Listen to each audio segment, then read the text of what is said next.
Hello and welcome to this video on how to perfectly size layered cardstock SVGs so that they'll fit inside your shadow box or photo frame. I'll show you how to measure your frame for the best results and then how to create mats and layers to go behind your design in your frame to make it look extra special. All of this will be done inside Silhouette Studio. If you have a Cricut machine or a scan and cut machine instead, head to craftwithsarah.com/help, choose your type of machine, and then there'll be a separate version of this same tutorial that uses your particular machine software. But if you've got a Silhouette machine or you're using the Silhouette Studio software, this is the video that you need, and let's get started. For this video, we're going to start off simple by making a square the exact size of the frame and then resizing the design to go in the middle and adding a white offset or border around the edge to make it stand out. Then we'll go a little bit more complicated by making this type of frame background where we've got squares underneath, which will allow you to use a pattern paper but still have your design perfectly visible thanks to the squares underneath. And that type of design is really simple to do, but it looks effective with all different types of colours and design. Here are a few examples from some of the free flower pot SVGs available on my website. So you can go from being really dark and dramatic like this one to more simple and bright and colourful like this one. And then once you've mastered that, you'll be able to do things like add extra details and embellishments, for example these gemstones, or be more adventurous with your cutouts. For example on this one I've taken all of these hearts out to show the colour underneath. And you can combine it with extra images like this senior down the side, or even combine the techniques. For example on this one I've done the offset layer and the squares, and then I've combined it with a scalloped edge square for a little bit of extra fun. But if you want to go one step further and make backgrounds like this, where you combine loads of images together into one, keep watching until the end of this video and I'll show you where you can find information on how to make gorgeous shadow box backgrounds like this one. Either ones where all of your details are glued together to make a flat style background, or how to turn your backgrounds into effective shadow boxes where all of the different layers are stuck with foam squares to make it really 3D. I love how this one turned out. And the best thing is you're not just limited to shadow boxes, it works for greetings cards too. More information on that at the end, but for now let's jump into making our first shadow box background. First up, you need to measure the size of your frame so you know how big to make your design in the software. I've got this shadow box design. This is a ribber frame from IKEA. I don't think they make them anymore. I've had this quite a long time. But any kind of shadow box will do. Or if you're using a regular frame, such as just a normal photo frame, you can use that too, but you might just need to leave the glass out. Otherwise, there won't be enough space for your layered design to pop out. The deeper shadow boxes are nice because you've got all of the space in here for your designs to pop out. I've already taken the glass out of this one just so it doesn't reflect all my camera lights. Turn your frame over and open up all of the little tabs around the edges. And then we'll take out the back. If you're doing a shadow box, you'll probably find that it's also got a spacer inside, which looks something like this. You can use either the spacer or the back of the frame to measure. Do it on the spacer first. I'll show you both ways. So we're going to go from one side all the way to the other. Line your ruler up so it's straight. And then this one is 9 inches. You can measure in centimetres if you prefer. I'm going to do mine in inches. So you can also, if your frame doesn't have a spacer or if you just prefer it this way, you can measure along the back instead. Line the ruler up right against that bottom line so you know it's straight, because if you do it a little bit wibbly wobbly, you won't get an accurate reading. So I'm lining that up, and 9 inches, exactly the same as it should be because they both came out the same frame. So that is the size I need to remember when I go into my cutting machine software. Next, open up Silhouette Studio. I'm using the Designer edition of Silhouette Studio for this video, which is one of the paid versions. If you're using the free version, also known as Standard Edition or Basic Edition, I believe everything I'm about to show you can be done in that free version, but I'm not 100% sure. The free version is quite limited in the amount of features that you can use, so I do really recommend upgrading to at least the Designer Edition, which is the next one up after free, to give you access to more features and abilities within Silhouette Studio. What's nice about the Silhouette Studio upgrade is it's a one-off fee, it's not a monthly or yearly subscription, so you only need to pay once and then you'll have access to all those upgraded features forever. And it's really affordable too. I'll drop a link to find out more information about that in the description of this video. Let's prepare our screen so that it's ready for us to make our shadow box backgrounds. First of all, decide if you're using inches or centimetres. By default, Silhouette Studio works in inches. To see what it's currently set up as, click this top button over here on the right, which is the page setup panel. So I toggle that on and it looks like this. Under here, you've got width and height, and this is showing the white space on the project. You can see mine is set to inches because it's telling me inches there and there. To change it to centimetres, go to Edit and then Preferences. Then under the General Settings, there's a drop-down next to Unit of Measurement. You can change that to whatever you want. If I go centimetres and press OK, you'll notice this is now updated, so it's now showing me those measurements in centimetres. And that means when I'm creating my shadow box backgrounds, I can do all the sizing in centimetres. However, I prefer to work in inches, so I'm going to switch that back under Edit, Preferences, Unit of Measurement, change it back to Auto Inches, and press OK. Because my frame's quite large, I'll need 12 by 12 inch paper, so let's change that. Again, it's in the same place. This time look under Media Size. I'm going to change it to Auto 12 by 12. And now that's showing me that my material will take up the whole of the cutting mat. Next, open up the layered SVG that you're going to put into your frame. I'm using my free birthday flower pot design available at craftvwithsarah.com/free-SVGs, and I'll drop the link in the description of this video too. Drag a box around everything and then right click and group to join it all together. Right click and copy, and then click over in the tabs along the top to the new project, right click and paste. Move it over to the side because we don't need it just yet. You can then click back to the original and close it without saving. We need to make a square that's the same size as the back of the frame. Go into the Shapes tool over on the left and choose a rectangle, and then draw any size for now on your canvas. To make it easier to see, we'll give it a fill colour. Over here on the very top left of the screen, it's currently showing a sort of checkerboard diamond effect.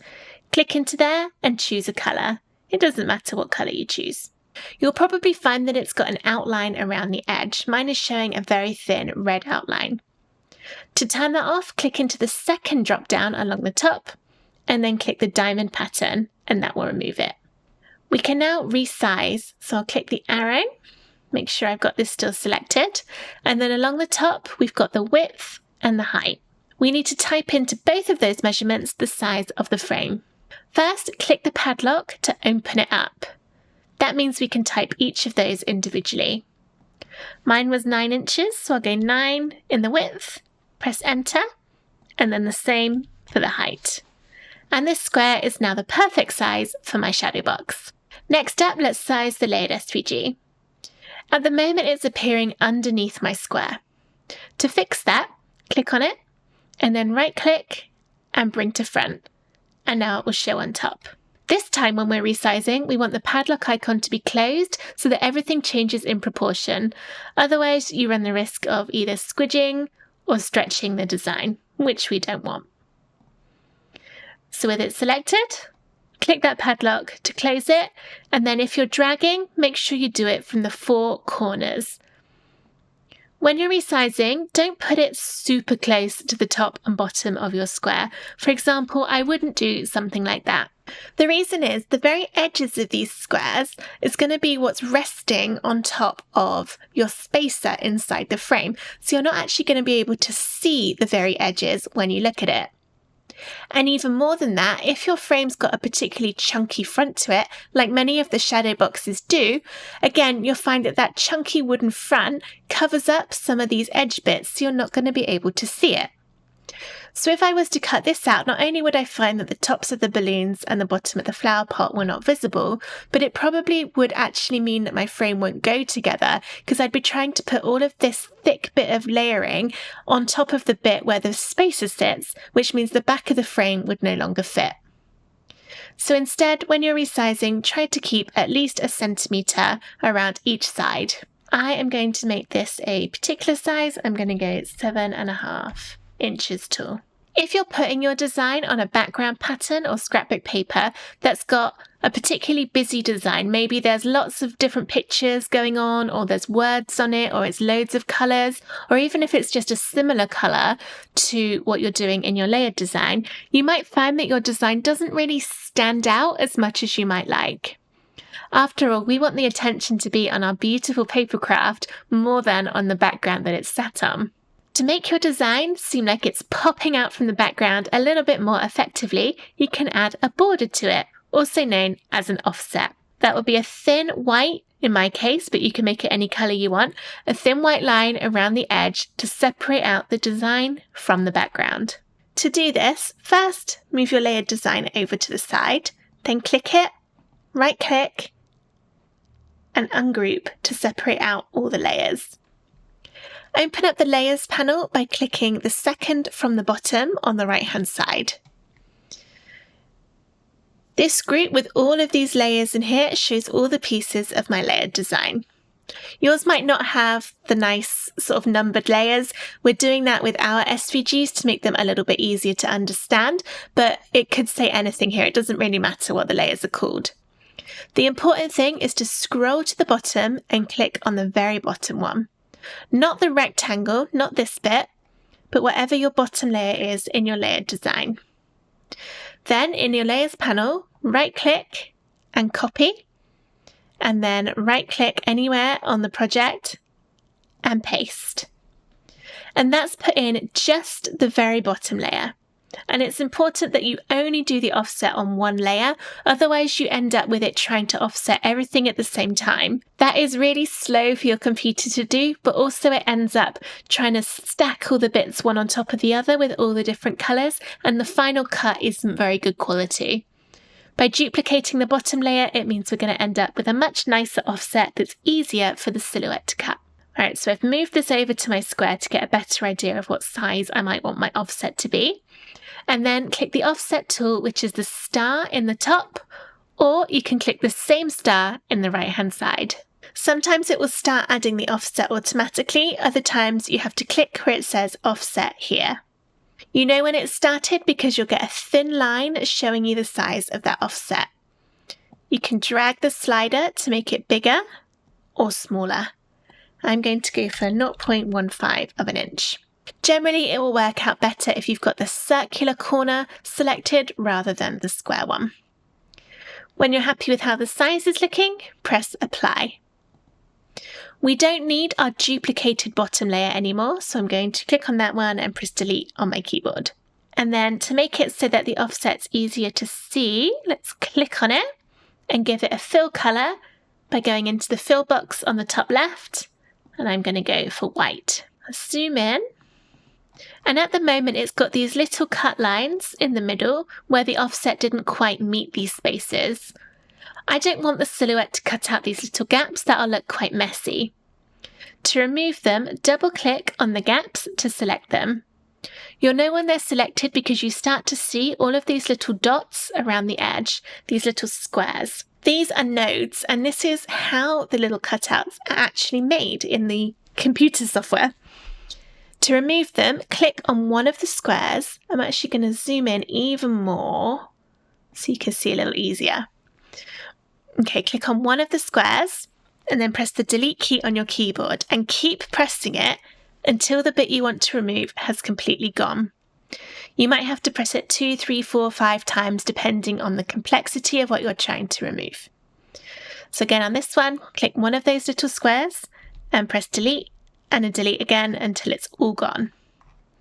And I'll do the same on this one.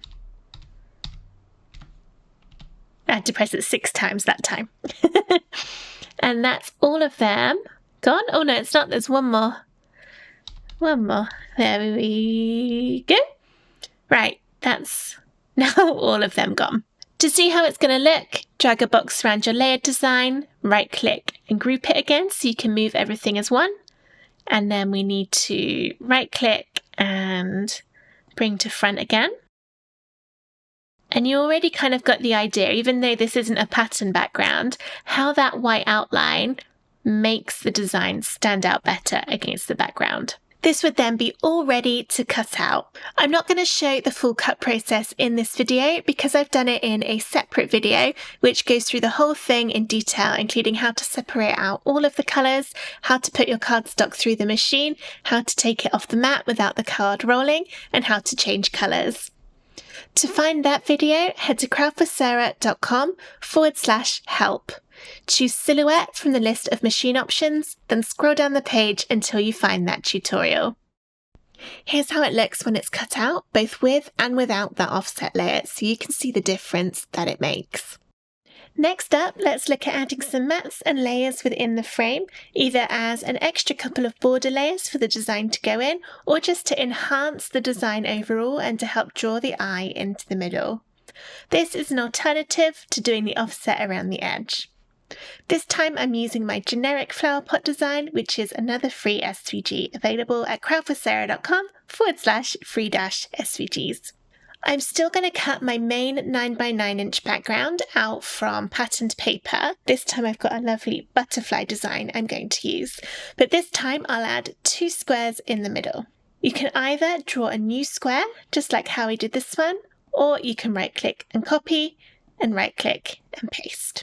I'll make this one the same colour as my purple. So let's go to the colour picker on the left and click that dark purple.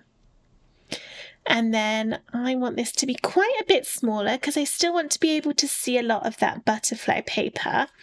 I reckon probably 6.5 inches.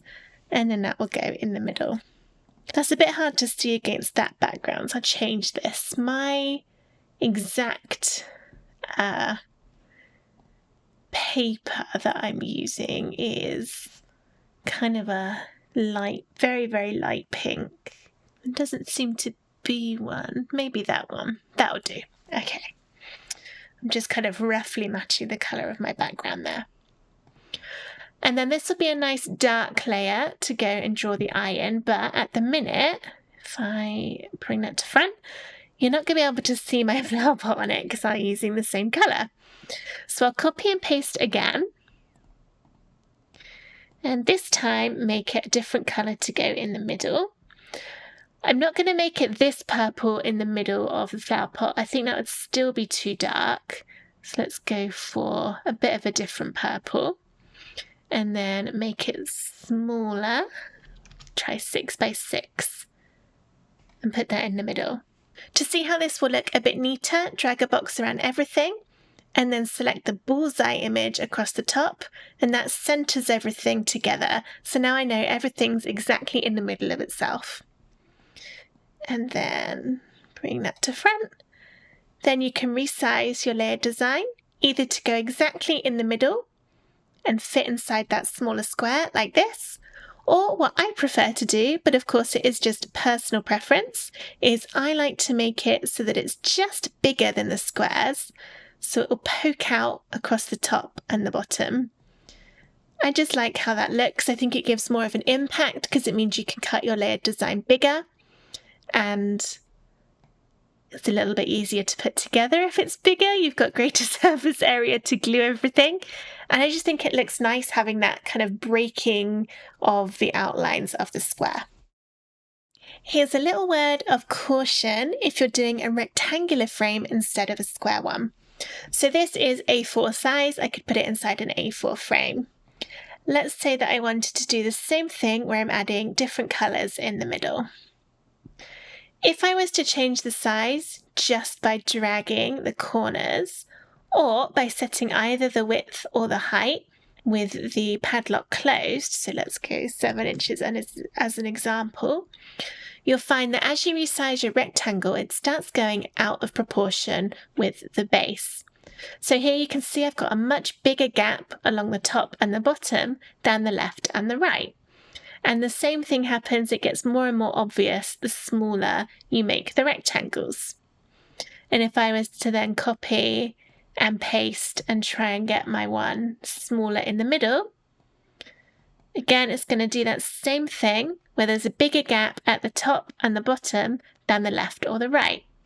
Now, this might be the effect you want, and that's absolutely fine if you do. However, if you'd prefer to have a consistent gap around the edges, here's how you would do that.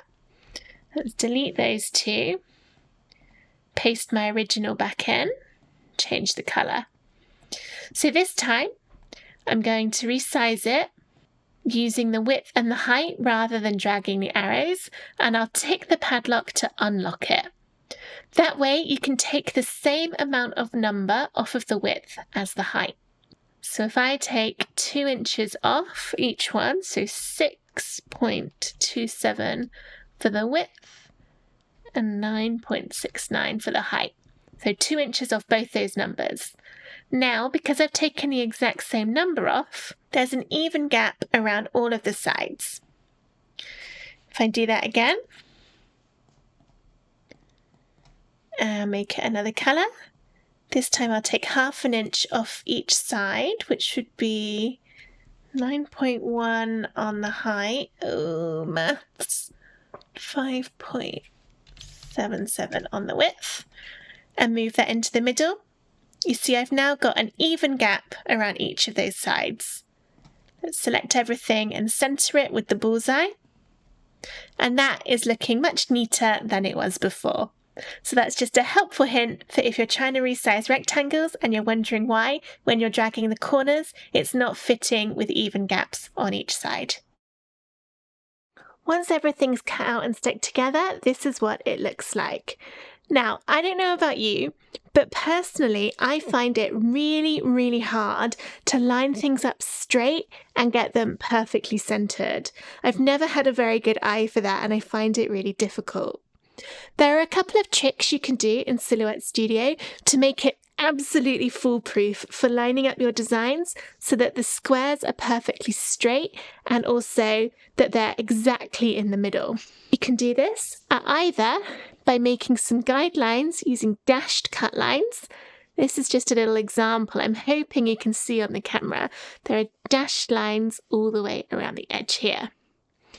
Or you can use a custom cut setting to add a score line around where you're going to stick the smaller squares.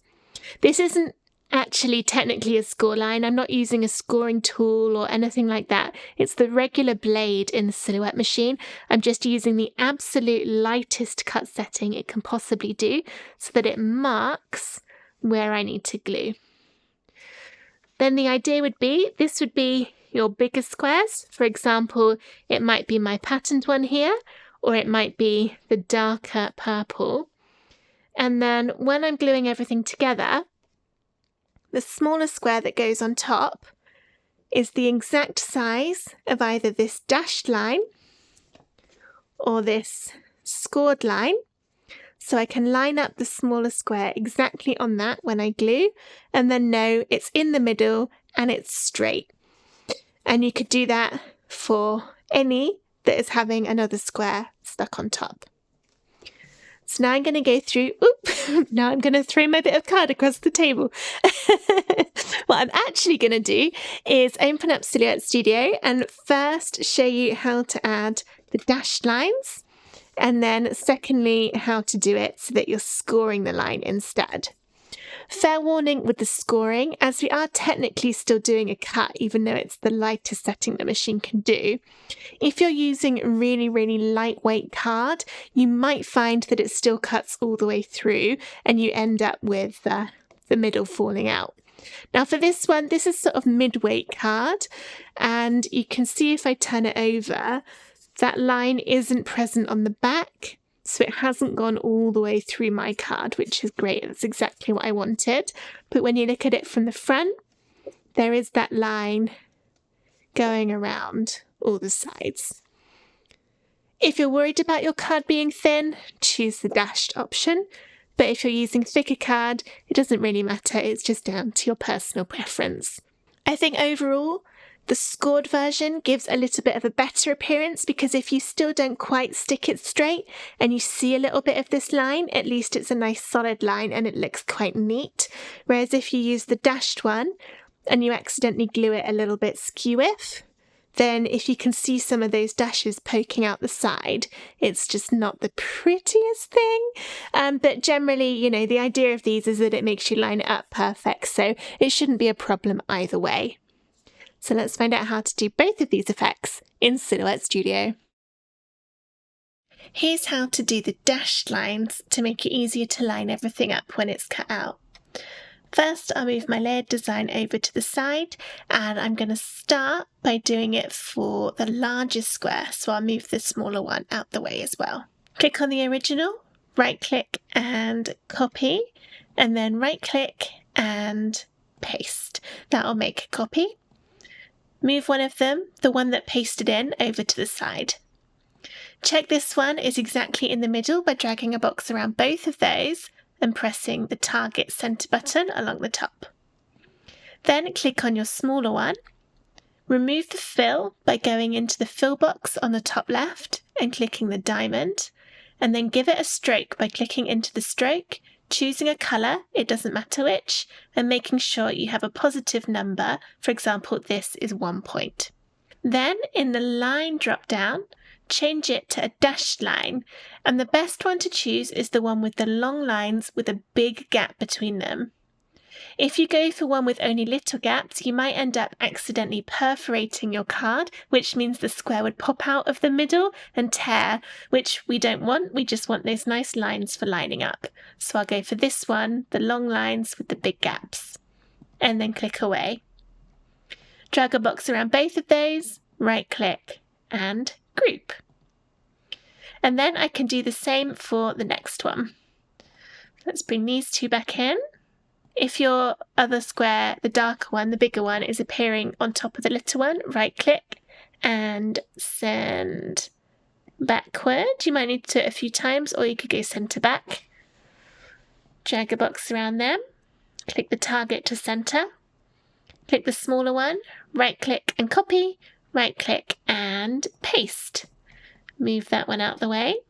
And then they should still be lined up, but I always like to do it again just to make sure. Click on the smaller one, remove the fill, give it a stroke. Let's go for yellow so you can see it on the purple. It's a positive number, so that's fine. Change it to dash, drag a box, right-click and group. Then I can build this back up. You don't have to, but it's just to show you what it looks like. And now this is what we've got. So then it would be all ready to separate out all the colours to get it ready to cut. When you're cutting it, you don't need to do anything special. So if I was doing this one, I would probably also bring in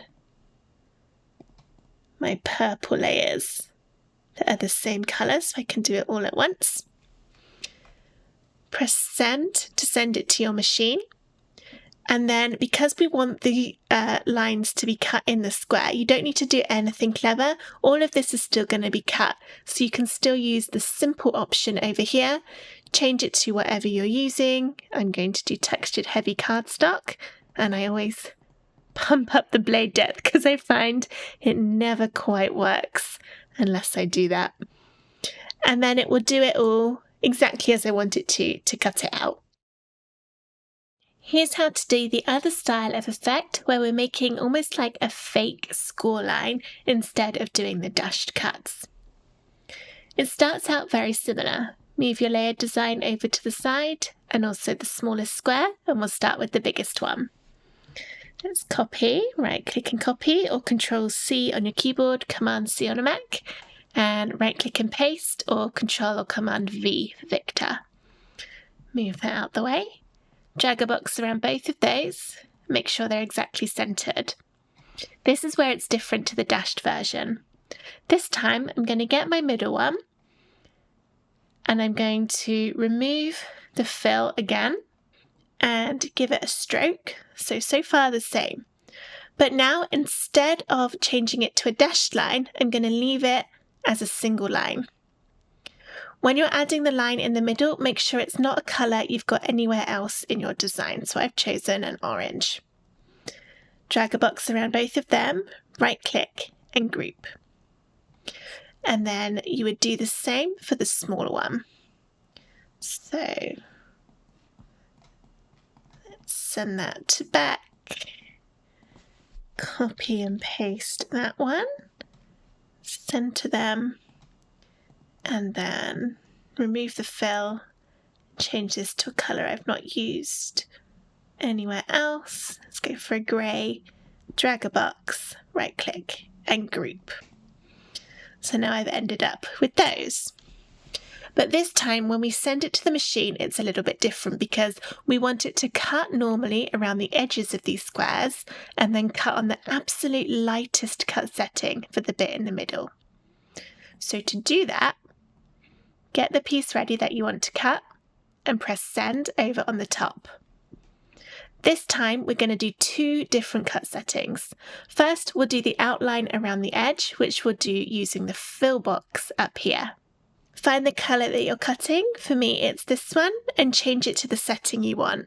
I'm going for cardstock textured heavy, and then I always put the force up to 9. And then for the one in the middle, click on line. And this is just at the moment showing us the lines on both of those squares, but this one was the orange one. So let's change this. And I'm going to do it on copy paper medium, which is a very light setting. And then under blade depth, change it to 1. And under force, put it right down to 1. We need the silhouette to cut this as light as possible because we don't want it to actually cut this middle square out. We just want a very slight scoring so that we can see the line. So then you can choose to either have the line or the fill cut first. If I did the line and pressed send, what this will do is it will send my card through the machine and it will do this very, very light cut setting. Once it's done that, don't eject your mat. Instead, straight away when it's finished cutting, click the fill over on the top here. And then we can send it through again and it will then cut around the edge.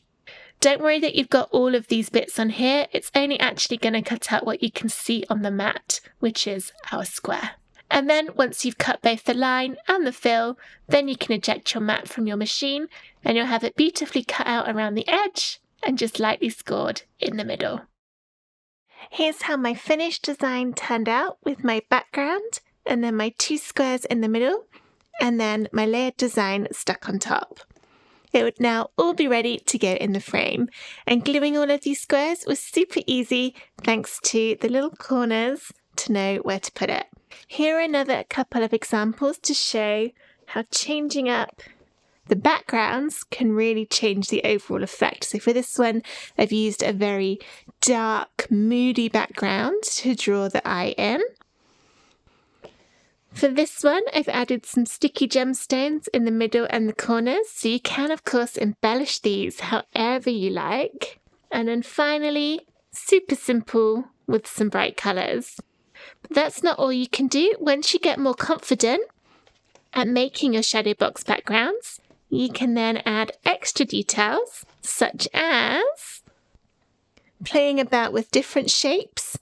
On this one, I've added a scalloped square behind my main glitter square to give that little bobbly edge, and I've combined it with the offset that we did for the birthday flower pot to show an extra little border around my St. Patrick's Day flowers. You can play about with cutting out details, so on this one I've cut lots of little hearts out of the square here to show the colour underneath, just to add a little bit more visual interest.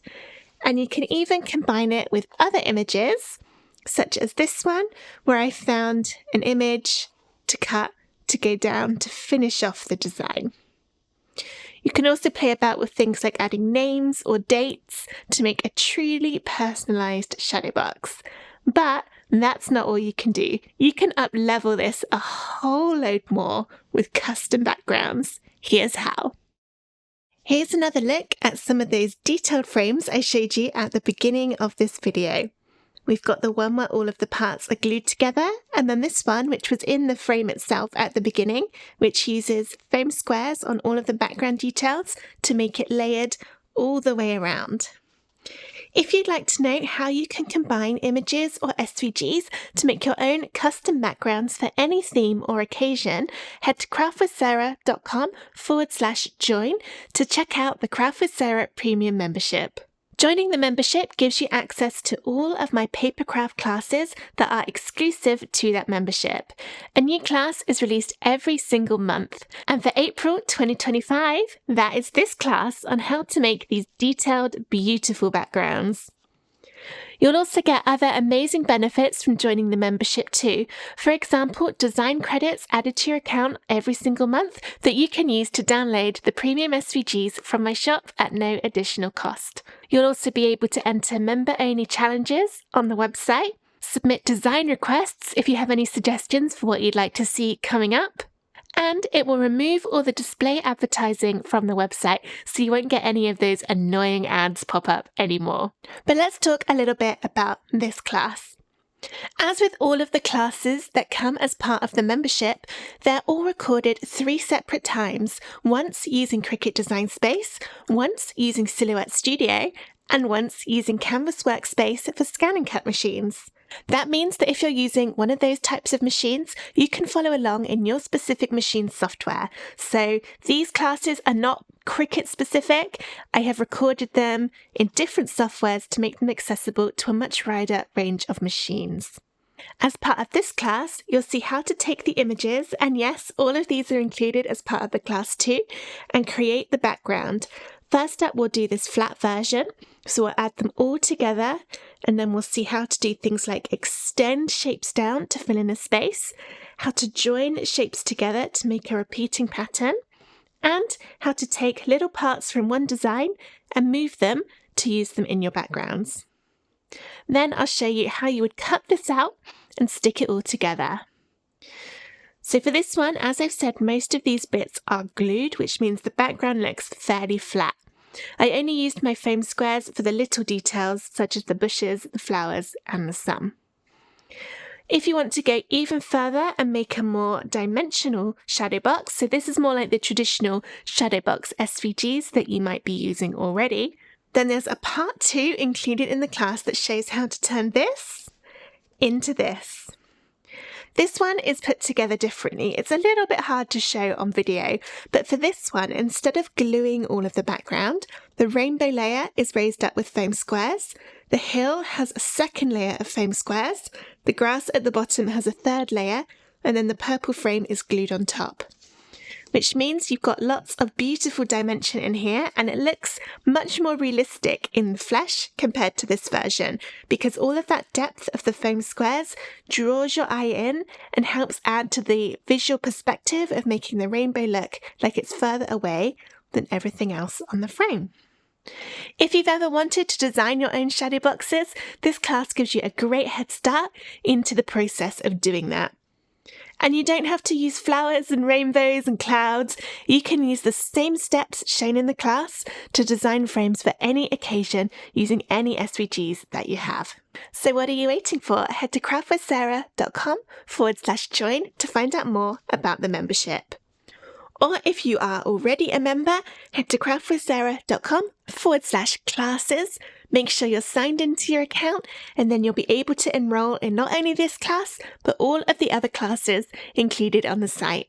There are only a few there at the moment, but remember, a new class is added every single month, and each class will be recorded for Design Space, Silhouette Studio, and Scan and Cut Canvas Workspace.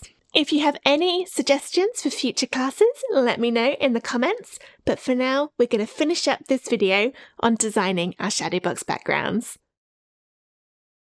I hope that you enjoyed this video on how to use Silhouette software to make fun backgrounds for your shadow box designs and to make sure that your layered cardstock designs fit perfectly inside your frame every single time. If you'd like to give it a try, head to craftvithsarah.com/free-SVGs for over 100 layered cardstock SVGs to choose from, all of which will cut beautifully with your Silhouette machine. Or for extra videos in this series on how to use Silhouette Studio for cardstock projects, head to craftvithsarah.com/help and then choose the Silhouette option. If you've enjoyed this video, please give it a thumbs up and subscribe to my YouTube channel for loads more crafting videos. Thank you so much for watching. Bye!